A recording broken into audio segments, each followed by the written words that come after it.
One of the things that ticks me off the most in life is when someone doesn't believe me. Specifically, when men don't believe me. I'm not sure why men don't believe me. They think because I walk funny, I have an unusual gait, I must be dumb on the head, I don't have good life experience, may not come across as having a lot of education. I'm not sure why people don't believe me. Here's the story. I was talking to a man about a camping trip, and I gave a lot of information about where to go and first come, first serve campsites. You need to be there by 10 a.m. on a Thursday morning to get the remaining campsites. And what does he do? He talks to Rick, my boyfriend. My boyfriend provides all the information that he can give. And then this man texts both Rick and I about this camp out. And I say, well, no, this is how it's supposed to go because that's how the campsite situation works. Well, that's not what Rick said. Why can't I be believed for who I am? I'm the one with the experience, not Rick. I don't understand.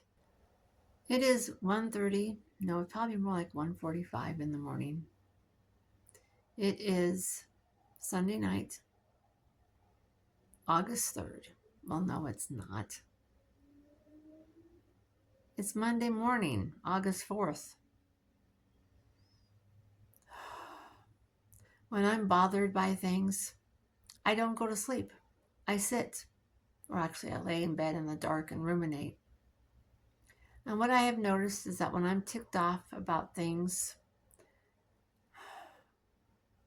where I don't feel heard or believed or treated with the same respect other people receive, then I get cranky with Rick.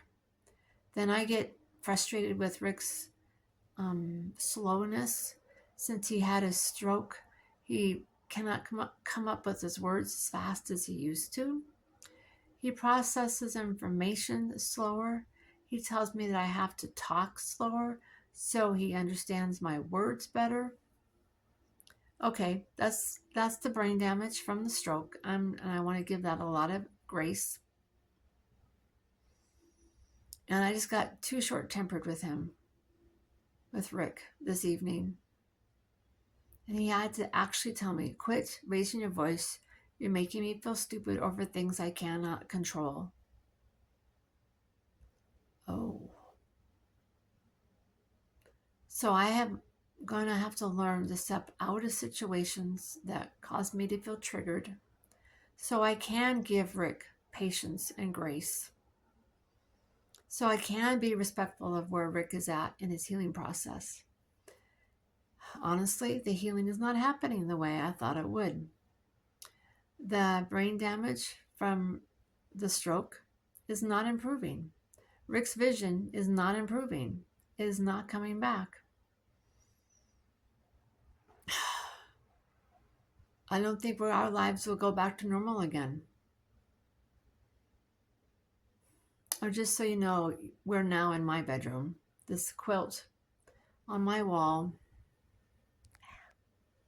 has been there for a few years, and I hung it up to be a sound barrier from the neighbors who have since moved away. So I don't need it anymore, but I like how it looks on the wall in my bedroom, so I'm going to keep it. And ironically, Rick put that quilt up, probably 5 or 6 years ago, a couple of years before we started dating. So back to the camping trip situation. We're now informed that somebody who wants to go on the camping trip wants to go to a different campground. The one that she thought we were talking about in the first place, but was never actually mentioned. And the guy in charge of the camping trip wants to go with her to a different campground. I'm ready to say, fine, go with her to that campground. Go do your own thing. We are going to the first campground, the one that we talked about the whole time. We never changed our minds. I just need to step away from the stress. I cannot be in an interactive relationship with someone, an interactive social environment with someone who triggers me. I cannot afford to do that to Rick.